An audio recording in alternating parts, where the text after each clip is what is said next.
15 জুলাই বেলা 12টা রাজু ভাস্কর্যের সামনে জড়ো হয়েছে ঢাকা বিশ্ববিদ্যালয়, 7 কলেজ, ঢাকা মেডিকেল কলেজ সহ বিভিন্ন শিক্ষা প্রতিষ্ঠানের কয়েকশো শিক্ষার্থী। আগের রাতে রাজাকার ট্যাগিং এর ক্ষোভ তখনও যায়নি, বরং তা ছড়িয়েছে আরো বেশি।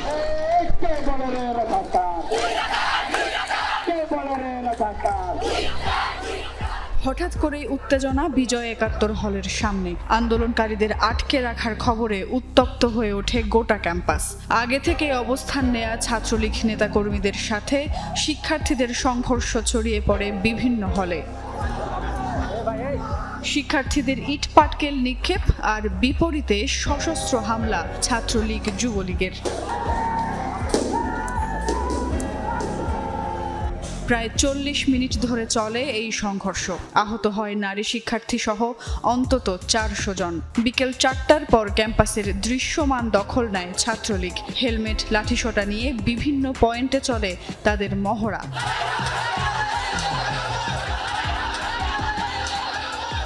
এদিকে কোটা সংস্কার আন্দোলনে প্রথমবারের মতো মাঠে নামে বেসরকারি বিশ্ববিদ্যালয়ের শিক্ষার্থীরা। বেলা 12টার দিকে প্রগতি সরণি, বাড্ডা, কুড়িলে অবস্থান নিয়ে ইউআইইউ, এআইইউবি আর নর্থ সাউথ বিশ্ববিদ্যালয়ের শিক্ষার্থীরা সড়ক অবরোধ করে। যাই হয়ে যাক, যেহেতু সবাই নামছে, আমরা যদি না নামি তাহলে তো আন্দোলনটা এক হাতে চললো না। আমরা আরেকটা হাত হয়ে তাদের সাহায্য করব। একজন দেশের প্রধানমন্ত্রী, কিন্তু উনি আমাদের স্টুডেন্টদের কিভাবে বলতে পারে রাজাকার? রাতের বেলা আমরা একটা ভাবছি যে মেসেঞ্জারে তো গ্রুপ খোলা যাবে না, আমরা টেলিগ্রামে গ্রুপ খুলেছিলাম যে কিভাবে আমরা কালকে ম্যানিফেস্টো তৈরি করব। যে কেউ আমাদেরকে রাজাকার বললেই তো আমরা রাজাকার হয়ে যাব না? আমরা বাংলাদেশের সন্তান। এদিন শিক্ষার্থীদের ওপর ছাত্রলীগের হামলা চলে দেশ জুড়ে। চট্টগ্রাম বিশ্ববিদ্যালয়ের হামলার রেশ চলে আসে 16 শহর পর্যন্ত। সংঘর্ষ হয় জাহাঙ্গীরনগর বিশ্ববিদ্যালয়ে। একই ঘটনা সারা দিন ধরে চলতে থাকে রংপুর, খুলনা, সিলেট আর রাজশাহীতে। ছাত্রলীগের হামলায় শিক্ষার্থীরা যখন রক্তাক্ত, তখনও বিভিন্ন অনুষ্ঠানে আন্দোলনকারীদের ওপর ছাত্রলীগকে লেলিয়ে দেয়া আর ঔদ্ধত্যপূর্ণ বক্তব্য দিয়েছেন তখনকার মন্ত্রীরা। কোন দেশে আমরা আছি, এরা কি চেতনায় বিশ্বাস করে, কি শিক্ষা তারা নিল?